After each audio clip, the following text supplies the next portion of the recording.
C'est pas bon pour les. J'ai peur, ils vont faner. Donc, on était dans Pirkei Avot, Perek et Mishnah Yud, et on avait vu qu'il y avait 4 types de personnages. Il y a celui qui dit Sheli, Sheli, Shelcha, Shelcha. Alors, celui qui dit Sheli, Sheli, Shelcha, Shelcha, qu'est-ce qu'on dit sur lui, Eli? Chazak, la phrase magique. Ouais, Marco? Oui, bien sûr. D'accord, bon, ça c'est une introduction très intéressante. Il dit c'est quoi, c'est bon. Il y a Féméon, Je sais plus c'est qui dit que c'est Midat, c'est Yeshomrim. les chambres. Yeshomrim. Donc c'est une marloquette assez intéressante, puisque,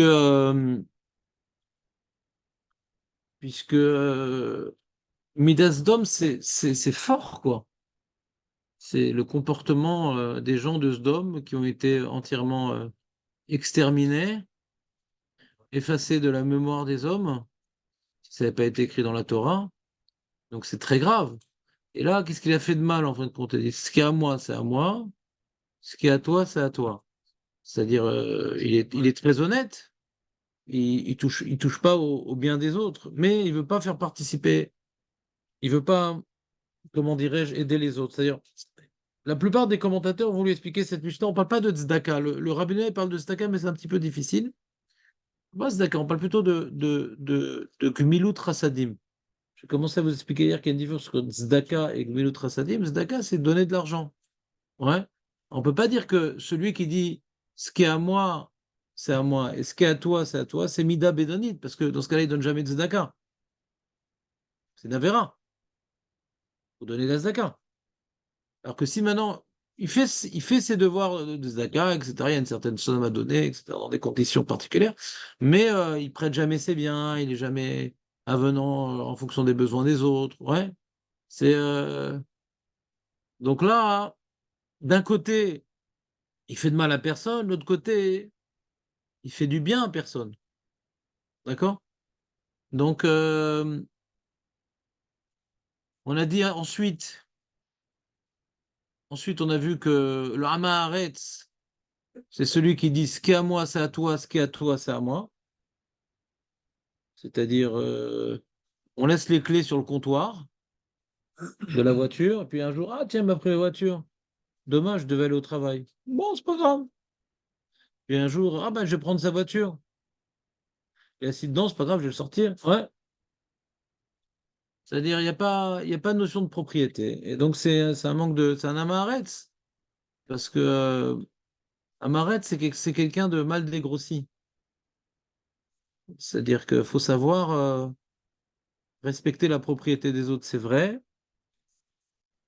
mais c'est bien d'être généreux avec tes biens, mais ça ne doit pas être réciproque. Alors justement, on va arriver au dernier cas qui est le chassid. Il dit, le troisième cas, il dit le chassid, c'est quoi? C'est ce qui est à toi, ce qui est à toi, ce qui est à moi, c'est à toi, et ce qui est à toi, c'est à moi. Il est très généreux.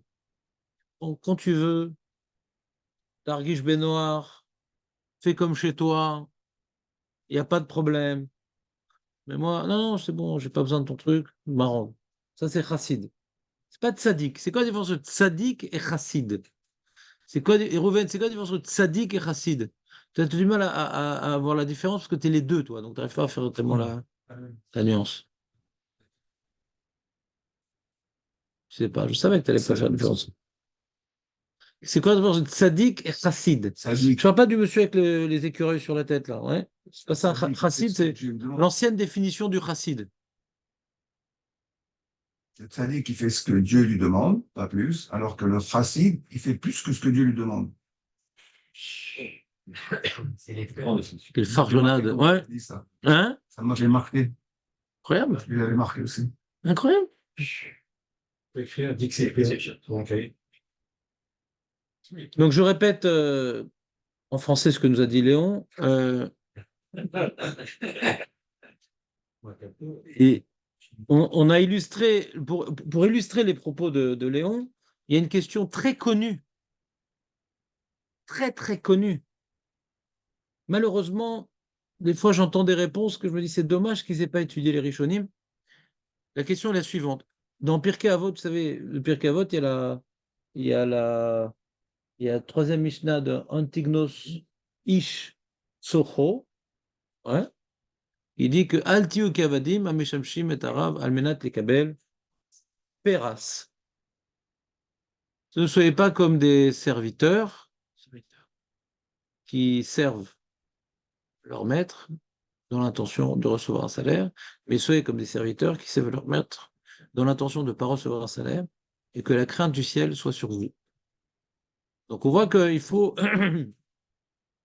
se comporter de manière désintéressée lorsqu'on aborde Torah ou mitzvot. Par contre, on voit dans la Gemara, on l'a cité hier, Anoten, Aomer, Anoten, Selazé, les Zdaka, Kedeshechie, Beni, Arezu, Sadik, Gamou. Celui qui dit, je donne cette Zdaka pour que mon fils guérisse, pour que Olam Haba, soit Zochel Olam Haba, Arezet, Sadik, Gamou. Donc, a priori, il y a une contradiction. La contradiction, elle est que la Mishnah qu'on a citée précédemment nous dit que il faut faire les mitzvot de manière désintéressée. Alors, c'est quoi les mitzvot de manière désintéressée? Quand je donne la tzedaka aux pauvres, quelle est l'intention que j'aurais dû avoir, d'après la Mishnah de Antignos Shisocho? Je donne la tzedaka pour mon fils ou pour le pauvre? Pour le pauvre. Donc, si je donne pour le fils, c'est que le pauvre est un peu un intermédiaire. La mitzvah de tzedaka n'est pas le but. Je l'utilise pour des fins personnelles. Et même de la tzedaka pour le lamaba. C'est-à-dire pour moi, le pauvre est un tremplin. C'est comme une fois en Suisse, ils ont apporté des pauvres. Il y avait une pénurie de pauvres, ouais. Alors ils ont ramené une cargaison et tout, et puis ils disent ne donnez pas trop et tout. Il faudra en importer des nouveaux. Je ne comprends pas le problème du pauvre. Je suis content, je voulais faire une mitzvah, il y avait un pauvre. Heureusement, heureusement, qu'il ne s'est pas refait une santé, qu'il est resté pauvre. Comment on aurait fait pour donner ce Dakar? Bah, s'il n'y a pas de pauvre, pas de Dakar. Et le mec qui travaille dans un certain domaine, en forêt, il dit t'inquiète pas, je m'en occupe. En tout cas, vous comprenez le problème? La tzedaka, hein, c'est simple comme mitzvah. C'est vouloir aider l'autre, pas vouloir céder par l'autre. C'est un peu à l'opposé de la mitzvah. C'est vouloir aider l'autre, la tzedaka. Quelqu'un qui est dans le besoin, cherche à l'aider. C'est pour ça que dans la halachot tzedaka, il y a plein de détails qui sont directement liés à cette idée. Attention, de ne pas lui donner en lui faisant honte. Donc, si tu peux donner par un intermédiaire, sans qu'il sache qui a donné. Si toi, tu sais même pas à qui tu donnes, c'est encore mieux. Et si tu donnes un travail plutôt que de donner de l'argent, c'est encore mieux. Et si tu prêtes de l'argent plutôt que de donner de tzedaka, c'est encore mieux. Pour le mieux, c'est de donner un travail sans. Ouais, c'est comme ça, il garde. L'enjeu de la tzedaka, c'est qu'il garde sa dignité. Sinon, il a reçu de l'argent, mais il se sent nul, alors tu l'as pas tellement aidé. Tu l'as aidé pour qu'il mange, mais il se mange les ongles. Donc, quand je donne la tzedaka pour une autre raison que la mitzvah, hein, ça s'appelle pas les shamesh et arav, shelo, almenat, les kabel, peras. Ça s'appelle pas que je sers à Kadosh Baruch Hu sans avoir l'intention de recevoir un salaire. Donc ça semble être contradictoire, ces deux enseignements. Vous suivez ou pas? Beaucoup de réponses ont été données sur cette question-là. Moi, je n'en retiens qu'une. Et cette réponse que je vais vous donner va éliminer beaucoup, beaucoup, beaucoup, beaucoup de problèmes. Parce que sans arrêt, elle ressort cette question, sans arrêt. Sans arrêt. Ah, mais pourtant, pourquoi l'agma dit c'est fais la musa pour ci, parce que machin, tu vas gagner ci, tu vas gagner ça. Ah, mais pourtant, il faut être mécham, et t'arrives kabel phrase, machin, un truc. Chaque fois, cette question revient à toutes les sauces. Donc, si maintenant on prend deux géants de la Torah qui ont donné la même réponse, Donc on va se permettre, ou en tout cas c'est mon cas, je vais me permettre de dire que pour moi c'est le pshat. Et tout ce qui a été dit après ça, c'est pas que c'est faux, mais c'est dommage. C'est dommage. C'est pas bidiouk. Très simple. La Gemara dans Baba Kama, elle dit que celui qui veut s'empêcher de voler, machin, etc., chez Ilmad Mile de Chassiduta, il étudie des choses de Chassidout, et les Mefarshim expliquent là-bas, c'est Avot. Avot, c'est Mile de Chassidout. Avot nous apprend la Chassidout. Ce que la Chassidout, comme nous a si bien dit Léon, c'est pas l'intention de remplir, d'accomplir mon devoir. Ça dit que c'est j'accomplis mon devoir. Chassid, c'est je veux aller plus loin qu'accomplir mon devoir.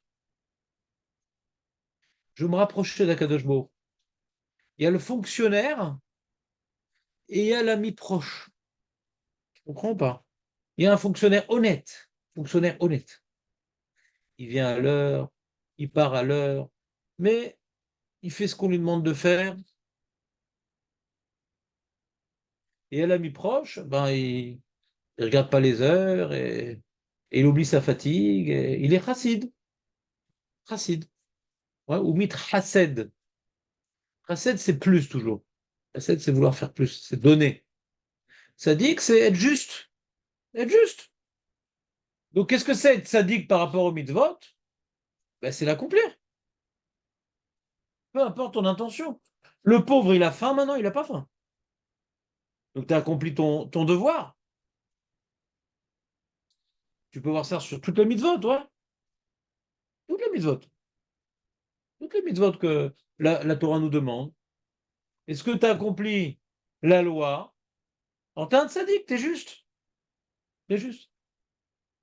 Et on a besoin, Bémet. Pourquoi t'es sadique gamour? Parce qu'on reproche à rien quand quelqu'un il accomplit son devoir en respectant tous les détails de la halacha, tous les détails de la halacha, on ne peut rien lui reprocher. C'est ça qu'Hachem nous demande, de faire des actes, d'être un homme d'action. Mais c'est vrai que on ne peut pas s'arrêter à ça. Parce que la loi est à l'esprit de la loi. Et plus un homme il va essayer d'accomplir la mitzvah, parce qu'Hachem l'a demandé, pour incarner ses valeurs, pour être son représentant, pour jouir du privilège d'être l'ambassadeur d'Akadosh Baruch Hu dans le monde. Alors, bien sûr, les mitzvot, elles sont vécues d'une manière complètement différente, du coup. Et on va des fois, hein, ouais, ça va créer une dynamique dans toutes les mitzvot, parce qu'on n'a même plus faim, on n'a même plus soif, on n'est même plus fatigué, on rentre dans une passion. Comme on a commencé à évoquer ce vendredi la notion de Ahavat Hashem. Comme maintenant je suis tzaddik, c'est plus d'Ahirat Hashem, je fais mon devoir. Je ne peux pas fauter. Le but, c'est de ne pas fauter. Mais ça manque de Ahava, d'amour. C'est pas assourd de manquer d'amour. Mais ça manque. On peut pas dire que c'est assourd. Ça dit que c'est il a fait son devoir. Il est quitte. Comme il se doit. Et Chachamim ajoute à ce message que Bitor chez le Lishma Balishma, on a besoin de se motiver par des choses qui nous parlent, le Olamaba, la Parnassa, les Ségoulottes, les machins, etc., pour s'habituer à accomplir des actes. Comme on dit, le mec, il a du mal à venir un jour de Torah le matin. S'il se dit, ah, on me racontait une fois un mec, il est pas venu au chour et tout, il a eu un PV, l'autre il s'est foulé le pied, machin. L'autre il est venu au chour, il a commencé à avoir la bracha dans ses affaires, machin. Alors quand le matin il est fatigué, il veut pas se lever et tout, il dit, ah, t'as envie de me tordre le pied, ah, j'ai envie de réussir dans mes affaires. Ouais. Alors ça va le bouger pour aller au cours.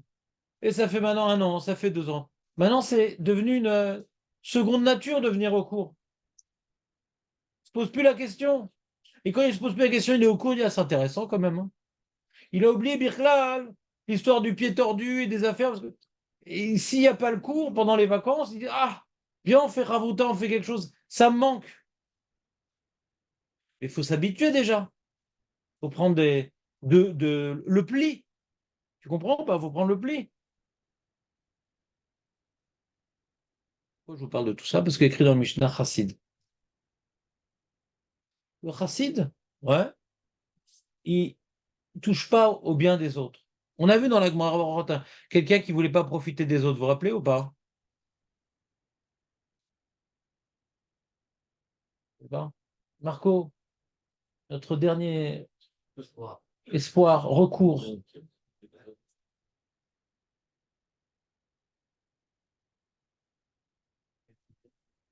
Dans le sujet que je suis en train de parler, on a vu dans la Gemara hein, un tzaddik qui se, comment dirais-je, caractérisait par la qualité de ne pas vouloir profiter des autres. Razak, qui c'est qui a dit Shmuel? Comment ça se fait? Mais tu étais là ce jour-là? Alors ne viens plus, ouais. Il y a une ségoula, si vous voulez retenir le cours, ne venez pas. Ouais. Shmuel un avis. Il voulait pas profiter des autres. Il était chauffette, il était en vadrouille, à droite à gauche, pour délibérer des cas, etc. On l'invitait, non, non, Todaraba, Todaraba. Rien. Mais il était lui-même généreux. C'est le chassid. Le chassid. Et je vais vous dire, je vais vous traduire la notion de chassid d'une manière simple pour qu'on essaie de commencer à travailler dans ce domaine-là. Pour ceux qui ont déjà commencé, j'apprends rien, mais moi, il y a une phrase qui me marque. C'est-à-dire,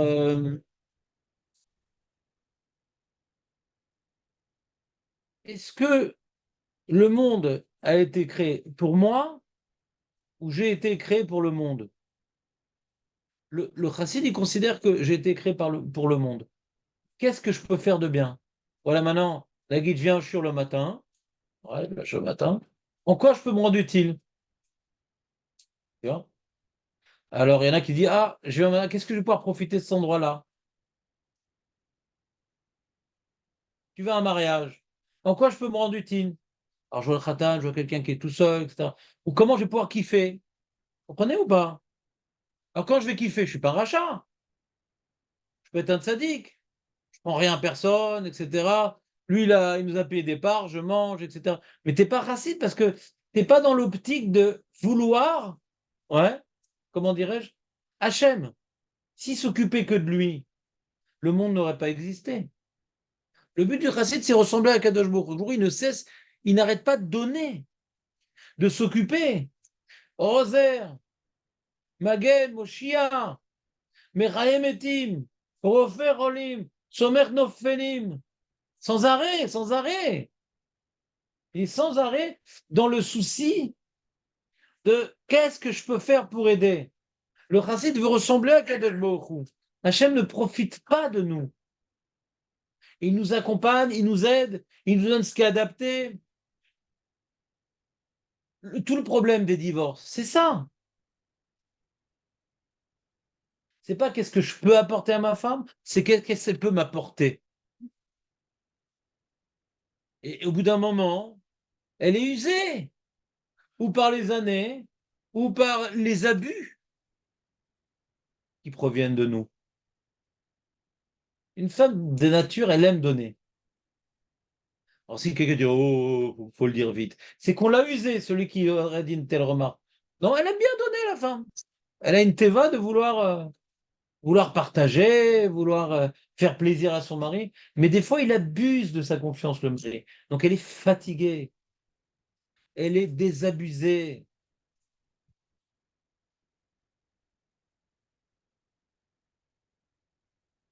Mais un homme qui est un chassid, ce n'est vraiment chassid, mais on se travaille pour tendre vers cela. Eh bien, tu rentres à la maison. Comment je peux faire plaisir à ma femme? Tu sors de la maison, tu as pris ton petit-déj. Tu nettoies la table que tu as mangée ou... Ah, elle pourra le faire, hein, moi je bosse. Ça prend 2 minutes, ça fait tellement plaisir. Tu descends la poubelle, tu rentres à la maison, tu as une journée terrible. Tu rentres avec une tronche de 3 mètres de long, ouais, ou bien Shalom, comment ça va? Ah, ça va toi, ça? Très très bien. Parce que quand on parle de nos soucis, on soucie l'autre. Oui, mais avec qui je vais parler? Avec qui je vais parler? Avec moi.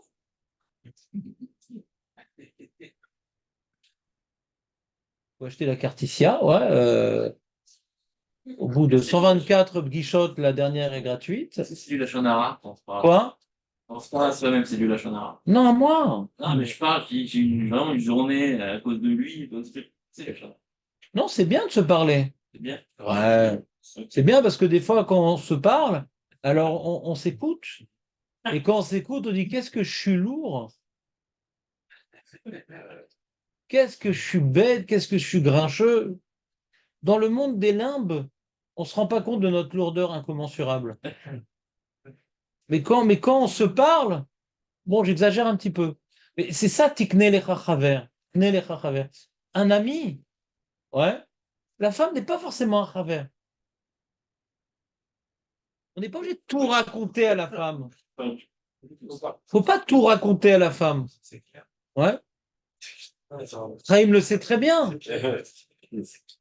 Il lui a donné ni le numéro de code de sa carte bleue, ouais, ni son adresse. Ouais. Ouais, non, c'est mieux. Mieux. Faut pas tout raconter à la femme. Parce que on la désoriente, la pauvre bête. Des fois, elle n'est pas adaptée à nous aider dans nos problèmes. Et si elle est adaptée et nous, on n'est pas adapté, alors elle nous maternise. Mais elle n'a pas envie d'avoir un fifi à son toutou. Ouais. Elle a envie d'avoir un mensch.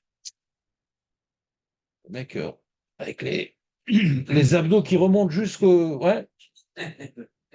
cou, les abdos jusque-là. Le mec, oh là là, il m'a bousculé dans le bus, je ne savais pas quoi faire. Oh, j'avais ma carte orange, j'ai fait tac, tac, tac. Et pas raconter tous nos échecs à notre femme. Ah, il s'est foutu de ma tronche, je ne savais pas quoi dire et tout. C'est un pirkei des Rabbi Nathan qui explique comme ça, vous savez. Avot des Rabbi Nathan. Al tarbe sicha im haisha. Ne multiplie pas les paroles avec la chose. Et là-bas, il y a marqué dans Avot des Rabbi Nathan une histoire. Le mec il était au Beth Midrash, il a dit un pshat complètement débile. Rassurez-vous, vous n'êtes pas seul, ouais. Et les mecs sont foutus de sa tronche. Rassurez-vous, je suis pas seul. Et donc, et il vient dire, ah là là, j'ai trouvé dans les draps et tout. J'ai voulu répondre à la question, qu'est-ce qu'ils ont rigolé, les mecs? J'aurais fait leur journée. Sur ça, à votre Drabanan dit, Altar Bessicha Maïcha. Après, la femme dit, ah, je me suis marié avec qui? C'est qui ce pauvre type? Elle dit directement là, sur Google, greffe de cerveau, peut-être qu'il y a des donneurs. On s'étonne pourquoi il perd le fil, il a un cerf-volant.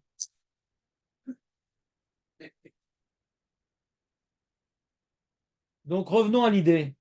Si on construit notre destinée, parce qu'il y a faire sa journée, il y a construire sa destinée. Construire sa destinée, c'est un regard déjà, tu vois, à long terme. Déblayer du terrain et regarder jusqu'à la pointe finale de l'horizon. Qu'est-ce que je veux devenir? Pas qu'est-ce que je veux survivre au jour le jour. Qu'est-ce que je veux devenir? Je veux ressembler à Kadosh Baruch Hu, à long terme.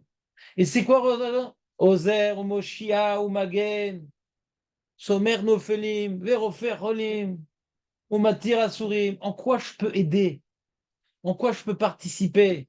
Et la femme, elle a besoin de recevoir. La Nekeva Mekabelet, Azachar Noten. Et donc, on a besoin de donner de la confiance, de l'assurance, de la joie, de la chaleur.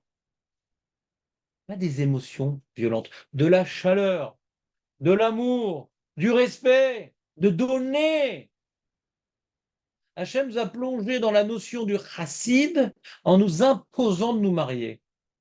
Si on n'est pas dans l'optique du chassid de donner, le chambaïd se passe très très mal. Parce que ça ne marche que comme ça. Les gens ils croient que le mariage c'est donnant, donnant. Non. C'est donner, donner. Pas donnant, donnant. N'attends pas de retour. C'est avec ces hormones aussi, c'est pas calculable. Il y a des jours, tu étais super sympa, machin, le mec parfait, tu t'es pris en selfie, tout ça, au moment que tu faisais le truc. Tu étais très content de toi-même. Mais elle, c'était pas son jour.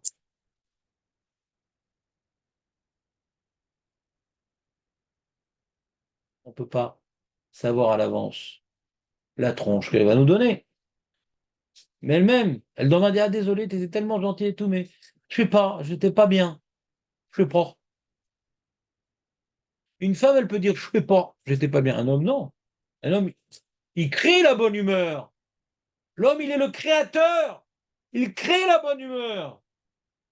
La femme, elle brise la bonne humeur.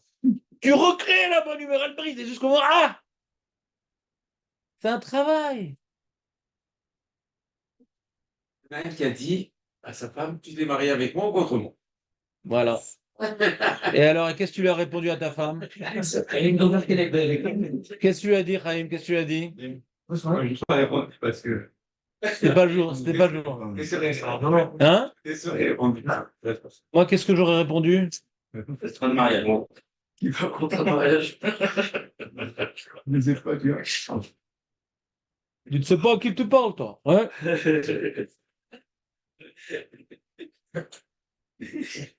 Mais Kitsour, Tu peux rajouter un. le shalom baït, c'est apprendre à être chassid. À la fin. C'est ça. Celui qui est égoïste, qui est égocentrique, il ne peut pas réussir dans son shalom baït.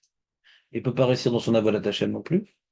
On ne te demande pas avec la femme d'être sadique. Je t'ai donné, tu m'as donné, je t'ai donné, tu m'as donné, tu m'as pas donné, je t'ai pas donné. Elle est partie, je sais pas où je vais. Ouais. Il n'y a pas de justice. C'est comme un mec, une fois, il est venu voir un rabbin, ah, mais tout, ça, j'ai donné ça, elle m'a fait ça, elle m'a compris, etc. J'y vais. Mais vous filmez tout à la maison? Vous avez déjà engagé un avocat pour compter les points? Le but, c'est pas d'avoir raison, c'est d'avoir le shalom. Souvent, la raison va avec toi parce qu'elle n'est pas tout le temps logique. Mais pour le shalom, elle dit, bah, toi, tu as raison, chérie. C'est dur à le dire. C'est vraiment, elle n'a pas raison ce coup-là. Mais des fois, elle a raison. Mais on a tellement l'habitude qu'elle est émotive et qu'elle a tort que même quand elle a raison, on l'écoute pas. La chose. Je t'écoute. Non, je disais, j'ai entendu aussi que il va être un soleil Un soleil. et que la femme, c'est une lune. Elle est changeante. Et en fait, D'ailleurs, lune changeante, ça fait nul. Ouais. en plus. Et on sait que la lune, elle reçoit sa lumière du soleil. Mhm. Ça veut dire qu'on doit être, ce que vous avez dit, quoi. On doit rayonner. Éphémère. Et elle se projette, en fait, elle reflète. Elle reflète. Notre rayonnement. Nahon, nahon, nahon. Moi, d'ailleurs, j'ai dit à ma femme quand c'est marié, je suis tellement un grand soleil, je t'ai acheté un gros pot de. Voilà. Fais gaffe au clock. Ouais. Des radiations infinies. Razak, merci. C'est une illustration de ce que je veux dire. Incroyable. Ou t'es un soleil ou t'es un désastre. Parce que désastre, il y en a, mais des soleils.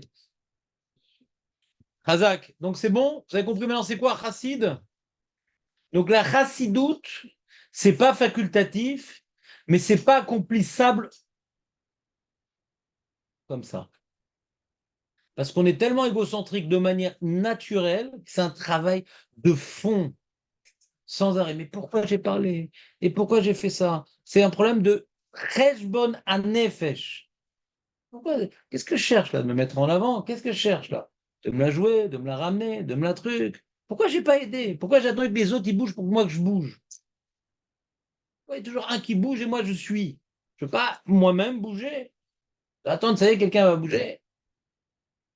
Sans arrêt, se remettre en question, petit à petit, petit à petit, petit à petit, on apprend à se décoller du centre du monde que nous avions occupé jusqu'à présent. Le monde gravitait autour de nous, c'est maintenant. J'ai envie maintenant de participer au monde et Hachem y gravite. C'est lui le point de gravitation, Hachem. Et moi, je suis en orbite et non pas l'inverse. Voilà, Hazak ou Barou, reprend dans la Mishnah demain. Donc, Bon, Julien, il est arrivé. non, je m'en fous complètement qu'il arrive, Julien. C'est lui qui veut pas être.